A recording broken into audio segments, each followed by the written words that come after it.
गंजाम जिला भितर रही राजराजुड़ा अमलर अनेक ऐतिहासिक गड़ जेउठी रही शह शह वर्ष तलर अनेक कलाकृति।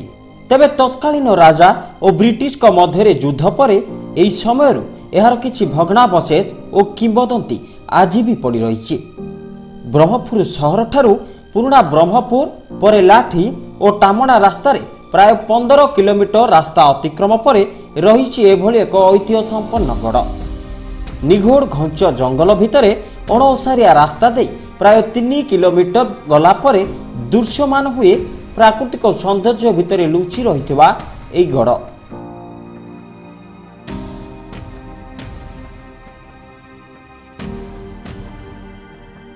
गंजाम जिले में रही अनेक ऐतिह्य संपन्न स्थली अनेक लोकलोचन को आसीथिबा बेले आहुरी किछि लुकायित अवस्था पड़ रही। तेज आम आपको आज नहीं एक एभलिया स्थान जोटि 500 वर्ष तलर से पुराना किंवदंती आ भग्नाविशेष आज भी दृष्टिगोचर हुए।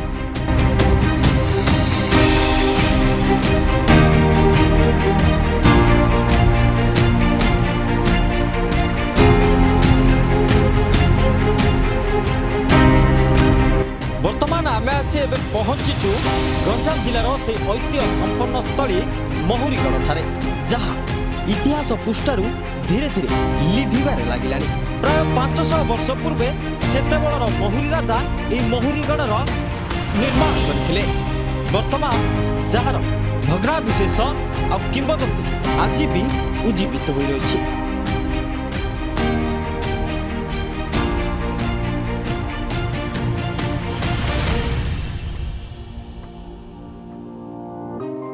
दिन थिला विभिन्न प्रकार कलाकृति रे भरपूर होई रहिथिला महुरी राज्यर एही महुरीगढ़।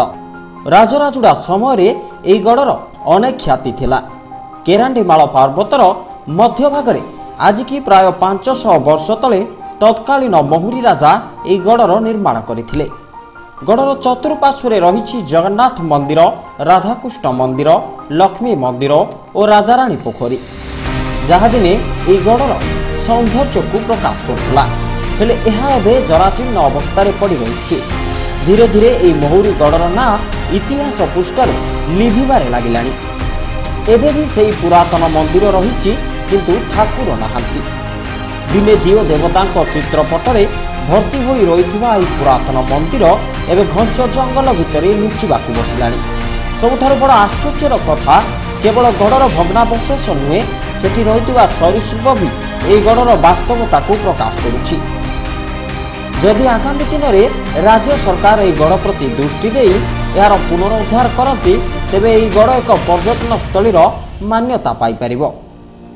घंच जंगल प्राकृतिक सौंदर्य भरा परिवेश भितर रही महुरीगढ़र अनेक कलाकृति, जहाँ एवं रक्षणाबेक्षण अभाव परित्यक्त अवस्था पड़ रही। तेज राज्य सरकार हुंतु किबा पर्यटन विभाग ए प्रति पदक्षेप नहीं यार पुनरुद्धार बा सौंदर्यकरण व्यवस्था कले निहाती भावे यह ओडिशा पर्यटन मानचित्र रे स्थान पाइब बोली आशा करा जाउछि।